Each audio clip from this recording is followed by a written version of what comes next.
This is part 4 of 4 for the deadlift blueprint manual on how you can master your deadlift from start to finish. And if you haven't gotten the blueprint manual yet, make sure you head down in the description. It's completely free. Just click the link down below. This way you can review the earlier parts, because that will show you how to do the deadlift properly, and then you can come back to this part and learn exactly how many sets, how many reps you should be doing, and specific exercises to help you break plateaus. If you're a complete beginner, you can just do a simple rep scheme of 3 sets of 8, 3 sets of 10. Very simple linear progression. This is when you increase the weight every single week. However, you can't do that forever. When it comes to compound lifts, you don't want to increase your reps and the weight unless you're a beginner, because eventually you'll run into a plateau, or you can run into injuries if you increase those two variables at the same time. Don't stick to 3 sets of 10 or 3 sets of 8. Give yourself a rep range. For example, 3 sets of 6 to 10 reps. So with each week, you're trying to increase the amount of reps you're doing. So you're just changing one thing at a time. Then once you get to the end of that rep range of 3 sets of 10, you can go back to the beginning of 3 sets of 6, but now add more weight and then slowly increase the reps without having to increase the weight right away. So if you're past that phase of just learning how to do the deadlift properly and you want to now gain some strength and get stronger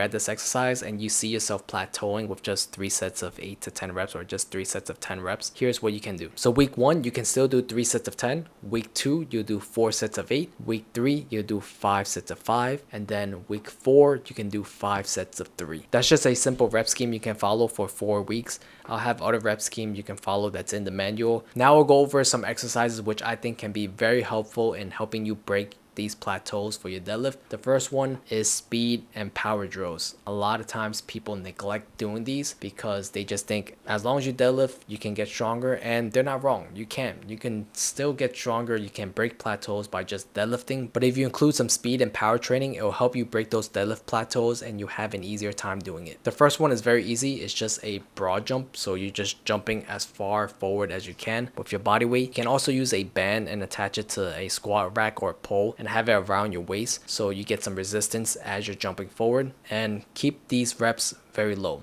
3 to 5 reps is all you need, and you can do 2 to 3 sets of these. You can include it as a warm-up before you start deadlifting, or you can include it at the end of your workout to work on some power. The next exercise is the kettlebell swing. It's a harder movement to do, but I highly recommend it once you start getting comfortable deadlifting and using this exercise to help you improve on your deadlift. So you want to set up the kettlebell as if you're a football player in front of you. If you don't know how wide you need to stand, just create a goalpost and then put it in between your knees. That's how wide you should be standing. Make sure you keep the kettlebell in this triangle area, which is above the knees and towards your groin. You don't want to let the kettlebell fall below your knees, because then your back's going to run out. So keep the kettlebell in this triangle area. Hike the kettlebell back as if you're a football player, and then from there you're just doing the hinge movement, but a more explosive version of it. You're leaning over with the kettlebell, letting the momentum of the kettlebell pull you forward, and then from there you're exploding out of that position and thrusting your hips forward and swinging the kettlebell forward. For these, you can do a timed amount. You can do 20 seconds, as many as you can if you're more advanced. If you're just starting off, I recommend on the lower end of the rep range, just like 5 reps so you get the form down, and then you can go up to like sets of 10. You can also do these speed pulls with bands. So all you have to do is just get yourself one of these thin resistance bands that you can step on top of. Whether you're doing sumo or conventional regular deadlifts, you can just set up the band so you're stepping on top of the band, and from there you're just pulling as fast as you can. If you don't have the band, it's okay. You can just do it with the regular barbell.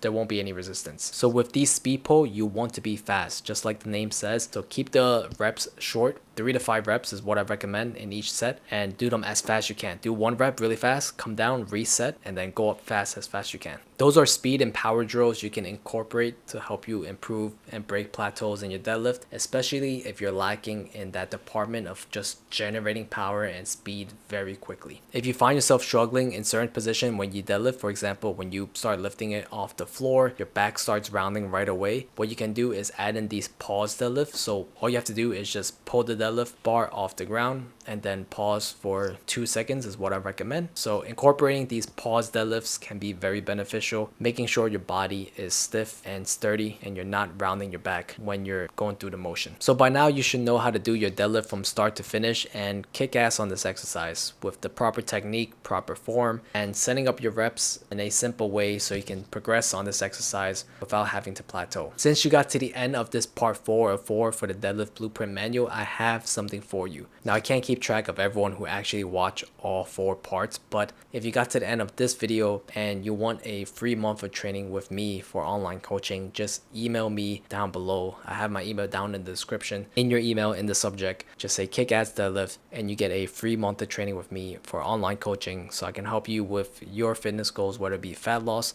building strength, building muscle, and just feeling more confident in your own body. And I have something else for you. It's not out yet, but I'm going to revamp my ultimate fat loss guide that I do have a blog of, if you want to take a look at, in the description, on how to start losing fat, answering pretty much all the questions you have about fat loss, but I think I can add more to it. So I'm going to be working on that, and I'm going to be releasing a 2.0 version, which is going to be a bit more in depth and give you exact strategies on how you can set up your calories depending on the person you are. But I hope you found this 4-part series helpful in learning the deadlift and mastering the deadlift. Now you can go and kick ass on your deadlift. Go enjoy, happy deadlifting, and I'll see you all in the next one.